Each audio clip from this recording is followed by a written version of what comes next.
The Senate chamber of the Zarathi homeworld was in an uproar.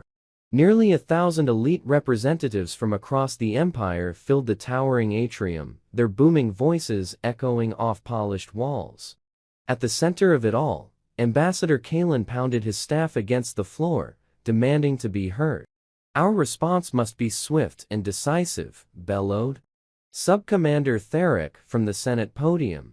The massive Loran banged his fist on the marble, his ferocity matching his hulking stature. "The humans have proven their savagery with the destruction of Battle Group 5. We cannot show weakness or they will pick us off sector by sector." "Patience, Theric," hissed Kalen. "Rushing blindly into war helps no one. We must gather facts." "We have all the facts we need," Theric roared. "Our brothers lie dead while you scrabble in the dirt for useless details. We must crush the humans before they grow stronger." Rumbles of approval arose from the hawkish faction. Kalen sighed.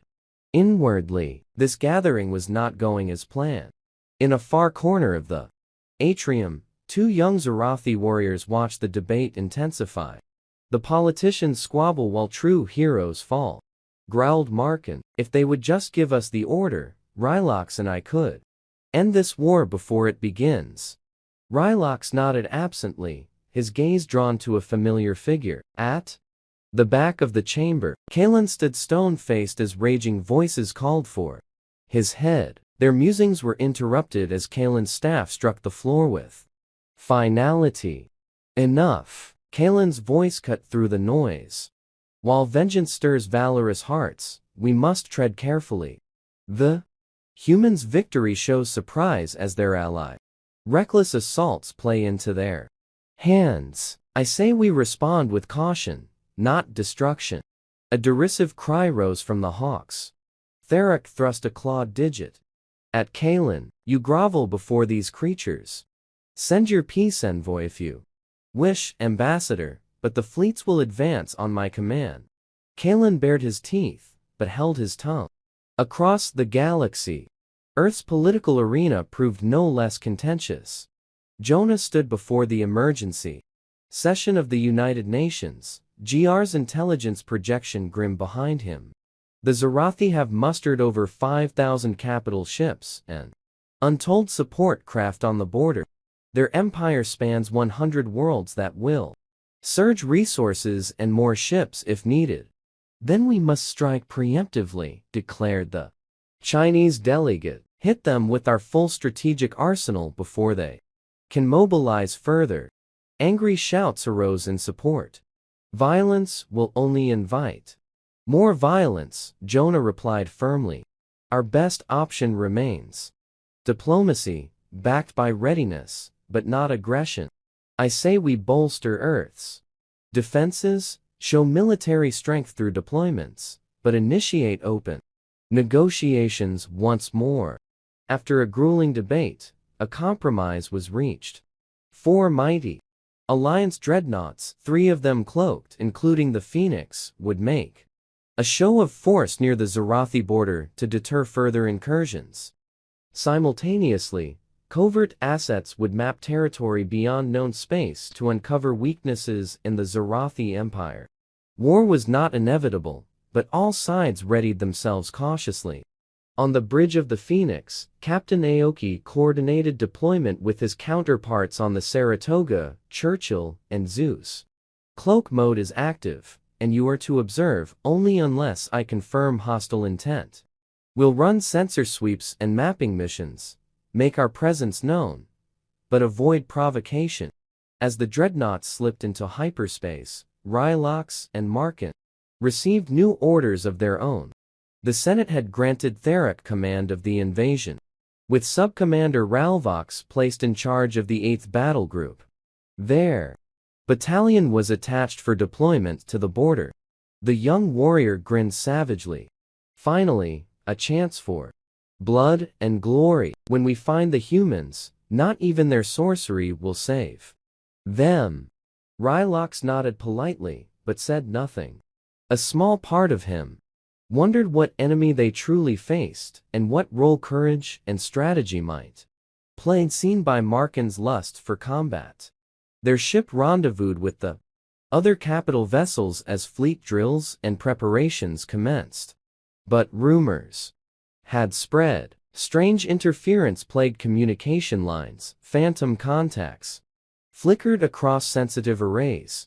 Minds once united began to stir with questions left deliberately unanswered. As diplomatic contacts ensued, deception operations continued to pace under Jonah's guidance. Anonymous tips were slowly disseminated throughout the Zarathi fleet. Whispers shared secret details, the subcommanders concealed intentions, like the true invasion plan, will never work. Human resistance and military is too strong. Step by step, doubt took root in the ranks below. Markin's regiment received new orders to rotate patrol sectors, putting them in communication range of another frigate experiencing malfunctions. Crew were on edge, blaming sensor ghosts for equipment failures and shortened leave. Weeks passed as tensions simmered beneath the surface. Rylocks grew more distant, disappearing for hours at a stretch. Markin remained convinced of easy victory. In the depths of the Phoenix, Jenna was spearheading final tests of a new deception with the power to shock both fleets to their core. Deep in the engineering bays of the Phoenix, Jenna oversaw the final phases of her deception protocol. For weeks, her team had worked to enhance the phantoms, rendering them virtually indistinguishable from real ships. Across all sensor spectrums, initiate contact scenario 5, Jenna ordered. On her command, 4 phantoms sprung into existence nearby, maneuvering as if a small fleet on patrol. With a thought, she had them sweep closer to the Phoenix in a flyby. Alarms blared as proximity warnings flashed on the bridge. "Captain, we've got unidentified craft incoming, closing fast," called the sensor operator. Aoki punched up the displays, tightening his grip on the armrests. But just as abruptly as they appeared, the phantoms winked out of existence. "Damage report?" he asked, pulse still racing. "All systems nominal, sir," replied the stunned operator. "The ships just vanished." Jenna nodded to herself, satisfied. Her mirages had withstood exposure long enough to trigger alarms without systemic collapse. Now that they had reinforcement algorithms installed, they could communicate with phantom drones directly. The next stage was to turn them into weapons and employ them for offensive purposes, rather than merely serving as scouts or deception devices. Down in the barracks, Markin drilled his troops relentlessly. Thanks to Ralvox's favor, the battalion had received a bounty of new equipment, including plasma lances and pulse cannons. "With these, not even a bunker will stand against us," Markin boasted. "The weak humans don't stand a chance." Rylox maintained a stony silence, focused inward. Ever since that fateful debate, whispers had stirred in his mind. What if the Senate was mistaken? What if orders masked darker intentions? And honor lay not in blind loyalty, but in seeking one's own truth.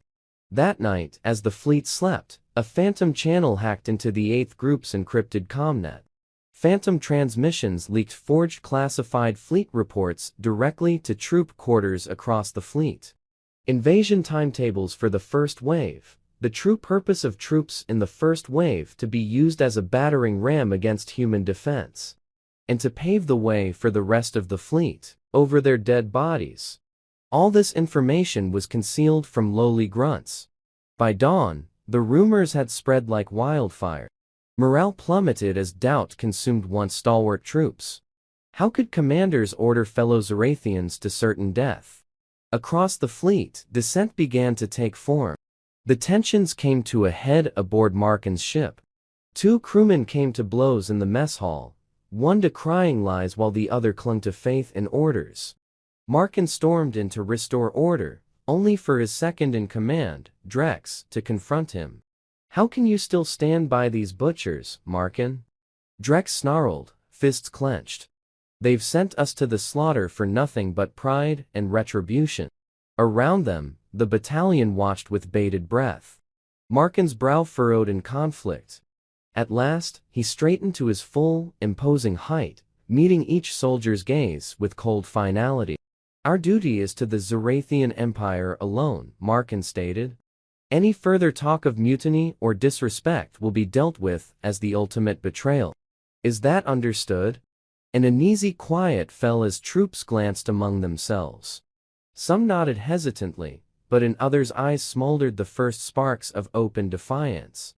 The tensions were coming to a boiling point faster than any could have predicted. Yet what the eruption might bring remained to be seen. Meanwhile, aboard the Athena, another scene was unfolding that could shift the coming confrontation's course. Rear Admiral Maxwell received an anomalous contact report from deep within unexplored space. Unusual emissions had been detected. 10 light. Signal up on the years beyond known boundaries, bearing closer investigation. Maxwell brought the main viewer. I want all scouts dispatched on covert patrol, he ordered. If those indicate Zarathian activity outside their established territories, we need to know. Track them discreetly, but don't lose contact no matter what you find out. There. Within hours, his stealth fighters had located the source, an entire extragalactic Zarathian colony. On the very fringes of the Empire, shrouded from prying eyes. Its industrial centers churned with production while fleets amassed in orbit. All signs pointing to a main reserve being readied for the invasion. Maxwell smiled coldly. At last, a weakness to exploit had been uncovered. With this knowledge, the tide of war might yet be turned. Before a single shot was fired, he opened a secure channel to the other dreadnought commanders and Earth's defense force. It was time to share the advantage and develop a plan to preempt the coming confrontation on their terms. The deception was working even beyond expectation. But how? The dual strategies of misinformation and counter-armament would ultimately shape events remained in flux. Forces had been unleashed on both sides that could spiral violently skyward as easily as be guided to peace. In the balance hung nothing less than two civilizations' very existence. A.